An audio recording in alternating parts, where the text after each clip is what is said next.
Halo, Halo, Assalamualaikum. Waalaikumsalam. Halo, selamat pagi, Miss. Selamat pagi, ada yang bisa dibantu? Miss, sebelumnya saya minta solusi sama Miss Ojo Yuni. disebuli mbak, ojo disebuli Henry nih. Oke. Oh iya, Miss, maaf. Nggak apa-apa. Sebelum Miss Yuni jawab dan memberikan solusi pada jenengan harus tahu bahwa secara langsung dan tidak langsung masuk di YouTube sama di Facebook, hati-hati. Jangan pernah menyebut nama siapapun, termasuk namamu sendiri, karena saya tidak ingin setelah viral kalian minta take down. Solusi tentang apa, Iya, sayang? Gini, Miss, saya kan baru kerja 7 bulan di sini. Dan terus saya itu dapat surat notis dari majikan. Itu kira-kira kalau seumpamanya ganti agent sama cari majikan lagi bisa nggak, Miss? Itu dua yang berbeda ya, ganti agent sama cari majikan lagi. Oke, saya jawab satu persatu dulu. Cari majikan lagi apakah bisa? Bisa. Tapi apakah ada majikan mau, itu pertanyaannya. Oke, karena kamu di interminate. Kenapa kamu di interminate? Ya, katanya kerjaku kurang bagus gitu deh. Menurutmu kerjamu bagus nggak? Menurut saya pribadi, saya sudah berusaha semaksimal mungkin, Miss. Oke, soalnya maksimal buat kamu belum tentu maksimal buat majikan ya. Karena tadi juga ada mbak telepon aku 2 bulan langsung di interminate, mbaknya ngomong kalau kerjanya dia bagus. Tapi kan belum tentu majikan juga, sayang. Karena kerja bagus ya mungkin dalam versi kamu, tapi kan majikan juga nggak ngeh karena bahasa kamu yang nggak bisa itu. Benar nggak sih? Iya. Nah, jadi menurut pendapatku kamu kerja lebih bagus lagi. Apakah bisa cari majikan? Pastinya bisa. Tapi apakah bisa turun itu juga tergantung dari imigrasi. Ngerti ya? Jadi kita nggak bisa ngomong, oh visamu pasti turun, visamu nggak bisa turun. Itu tergantung dari imigrasi juga. Iya, Mi. Ini yang pertama. Terus yang kedua, apakah bisa pindah agent? Nggak bisa, sayang. Karena kamu masih potongan. Udah lunas deh. Ngerti? Tapi kamu belum pernah finish sama sekali. Jadi belum bisa pindah agent. Belum bisa, Mi. Hah? Gimana, Mbak? Terus solusi saya kemana, Mi? Lah kamu di interminate balik lagi sama agentmu, balik lagi sama PT-mu, ya pulang Indonesia, proses lebih awal lagi, sayang. Proses dari awal lagi, Mi? Betul. Oh. Kenapa sih mbak-mbak yang dahulu itu sangat takut di interminate? Ya karena memang prosesnya dari awal lagi, sayang. Kenapa saya selalu meminta kalian kerja lebih baik lagi, lebih tekun lagi, ojo nyekelan HP, masih belum cukup 1 tahun, kan saya selalu cerewet seperti itu. Ya, kalau dibanding sih rumahnya mereka kecil-kecil, tapi mereka majikan itu bisa merasakan, Mbak. Saya itu ada beberapa pembantu, di mana itu pembantu ngelap dengan asal-asalan ngelap, dengan ngelap benar-benar ngelap itu beda, Mbak, hasil lantainya. Jadi kalau sampean ngelap itu bener-bener bersih, atau kalau ngelap karo ngesek-ngesek itu beda. Hasilnya tuh beda. Majikan itu bisa merasakan. Dan nih saran saya, majikanmu kan mau interminate nih, kerja lebih baik lagi. Siapa tahu majikanmu berpikir berubah. Ngerti nggak? Tapi udah dibelikan tiket pesawat. Kapan kamu keluarnya? Tanggal 26. Kan masih ada waktu 1 bulan. Kan majikan bisa berubah hatinya. Iya, Mi. Berdoa loh. Dan Miss Yuni pesen nih, bener-bener bersih. Bukan cuma ngelap, asal ngelap yang kelihatan ada yang di mata aja. Ngelapnya itu bener-bener pakai tenaga biar majikan berpikir, wah, arek iki tak interminate ternyata sebenarnya kerjanya bagus. Ojo dolanan HP ini disisih nih. Fokus sama pekerjaan. Iya, saya itu fokus, tapi saya juga dipekerjakan 2 rumah loh, Mi. Ya udah, kamu bilang pekerjakan 2 rumah kan nggak ada masalah kamu dipecat. Selesai kan urusannya? Kan nggak usah mikir. Ya udah loh, kamu dipekerjakan 2 rumah, nggak usah kerja lebih baik lagi. Ya udah, bilang kamu kerja 2 rumah. Iya, Mi. Ya udah, nggak ada solusinya. Kamu sudah kerja 2 rumah, ya udah.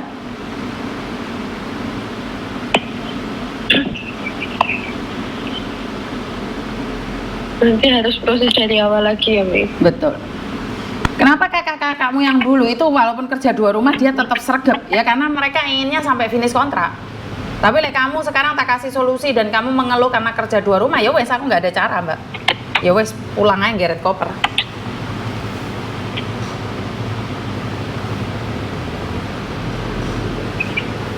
Ada yang lain? Iya, Mi. Makasih, Mi. Makasih banyak, Mi. Oke, sama-sama. Oke, karena solusi itu nggak ada saat kalian sudah bilang aku dipekerjakan 2 rumah. Ya udah.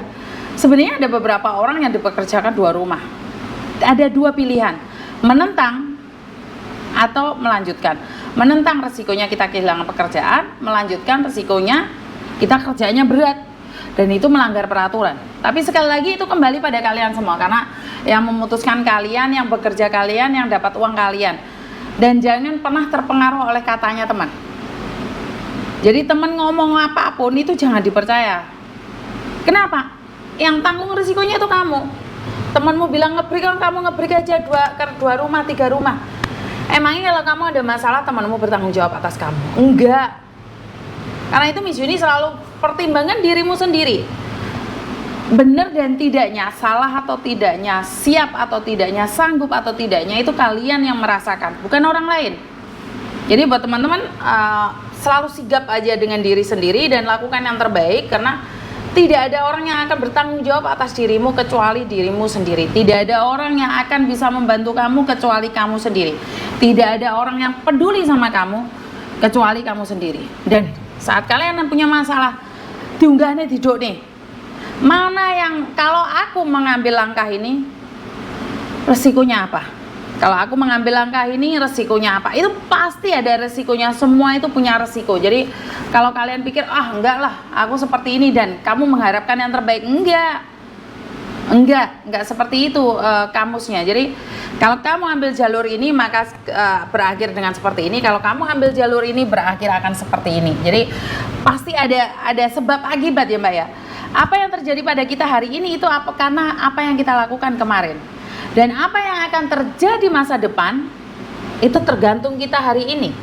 Ya kalau dulu saya nggak mau bekerja di agent, kalau saya dulu tidak menekuni kerja di agent, kalau saya tidak mau belajar tentang ilmu-ilmu di agent, ya nggak mungkin hari ini saya menjadi content creator.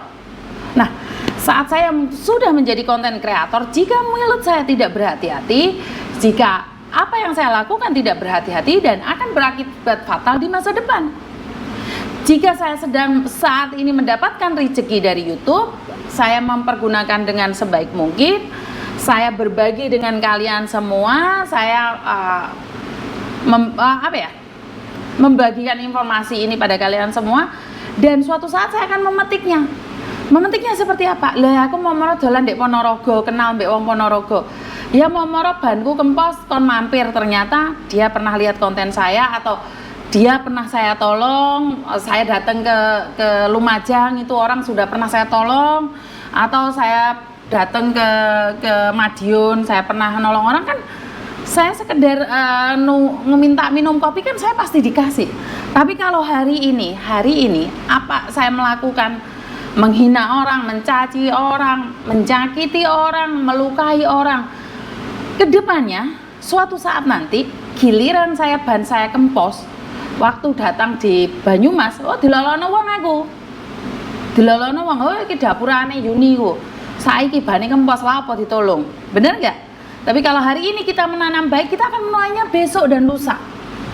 Begitu juga apa yang kita tanam hari ini, apa yang kita nikmati hari ini, itu karena perbuatan kita di masa lalu. Contohnya, kalau kita kerja sigap, siap dan menyimpan uang dengan baik, ya hari ini kita bisa menikmatinya. Hari ini kita bisa mendapatkan keuntungannya. Tapi kalau di masa lalu saya hura-hura gayanya selangit tapi ekonomi sulit, ya mungkin hari ini saya tidak akan ada di sini.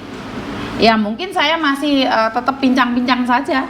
Kenapa saya bilang pincang-pincang? Ya saat saya sakit, saya tidak putus asa. Saya tetap berjuang di negeri orang, dan hari ini saya bisa sedikit menikmatin jeripayah saya pribadi ya, karena bisa dibilang seperti apa ya, kalau keluarga saya apakah tergolong miskin banget, enggak juga sih, karena ayah saya itu orang ternama jari ini kalau zaman dahulu. Tapi kalau zaman sekarang udah nggak ada ya, karena ayah saya sudah meninggal. Jadi saya itu tidak bertahan dengan apa yang dimiliki orang tua saya. Saya itu tidak bertahan dengan kekayaan orang tua saya. Saya memilih meletik dari lingkungan saya. Saya mengais rezeki buat saya sendiri. Sampai saya menikah dan punya anak, dan keluarga saya tidak pernah menanyakan uangmu buat apa, karena mungkin karena saya pribadi punya rumah tangga di luar sana ya, jadi keluarga saya tidak fokus hanya pada saya. Ini sesuatu yang sangat apa ya, membuat keluarga saya bangga, karena sebenarnya kan kita 3 bersaudara nih, jadi 3 bersaudara itu punya sawah dewe-dewe gitu loh Mbak, sudah dapat sawah dewe-dewe, termasuk adik saya di Korea itu punya sawah dewe-dewe, tapi kita lebih memilih keluar dari dari zona nyaman. Dari zona nyaman. Karena itulah saya selalu mengatakan bahwa saat kita keluar dari zona nyaman itu prosesnya sangat berat sekali, karena saya pribadi tidak biasa bekerja berat, saya sendiri tidak pernah ikut orang, saya tidak pernah dimaki-maki orang. Pada saat saya bekerja, dihina, dimaki, digoblok-goblokin orang, saya selalu bilang sama diri saya sendiri, saya akan terus berusaha dan bekerja. Saya pekerja keras, saya pasti bisa menundukkan Hong Kong. Dan pada akhirnya sampai saya bisa ngetik kontrak kerja, sampai saya bisa ke KJRI, dipercaya ke KJRI, saya juga dipercaya ke imigrasi, bahkan untuk kasus di labor, kantor polisi, dan juga ke rumah sakit. Jadi perusahaan saya mempercayakan sama saya. Kenapa? Ya dari kegigihan saya selama ini. Biasanya jam kerja itu jam 10 sampai jam 7. Saya tuh kadang-kadang sampai over Mbak, jadi sampai jam 9 malam, sampai jam 10 malam. Dan saya tidak pernah perhitungan dengan perusahaan saya. Karena itu perusahaan saya itu, saya duduk di situ tuh sampai 15 tahun. Nah, saya keluar dari perusahaan tersebut karena bos saya pindah ke Amerika. Dia punya bisnis yang lebih besar lagi di Amerika, dan perusahaannya di-offerkan ke orang lain. Nah, sementara saya sama bos baru nggak cocok. Jadi pada akhirnya saya keluar. Dari keluar situlah saya masuk restoran. Sampai akhirnya kaki saya cacat dan saya balik lagi ke agent. Nah, semua itu proses Mbak. Jadi kalau kalian tidak sregep hari ini, di masa depan itu ya jangan harapkan kalian akan enak. Kalau kalian enak hari ini, ya jangan harap ke depannya kalian enak. Ya pasti kita harus sengsara. Kalau hari ini kita sengsara, harapan kita di masa depan kita akan lebih baik lagi. Tapi bukan berarti dengan cinta dunia maya. Bukan berarti dengan cinta dunia maya yang dimana menjanjikan kenikmatan di masa depan, padahal kesengsaraanlah yang kita dapatkan. Jadi buat teman-teman yang sedang bercinta di luar sana, tidak ada yang salah dengan sekalian, dan saya cuma ingin bilang berhati-hati aja, karena hidup ini hanya sementara. Saya tidak ingin Anda menyesal. Terlalu banyak kasus yang saya tanganin, terlalu banyak kasus yang saya dengarkan bahwa akhir-akhir ini penjahat itu bukan hanya yang diincar adalah pekerja migran, termasuk kalian semua yang ada di Indonesia. Kalian semua yang ada di Indonesia itu menjadi mangsa para sindikat. Dan itu aja dari saya, kurang lebihnya saya minta maaf. Wassalamualaikum warahmatullahi wabarakatuh. Berkat Tuhan mengalir atas hidup kita semua. Semoga semua makhluk hidup bahagia, dan terima kasih. Sampai ketemu lagi. Bye bye.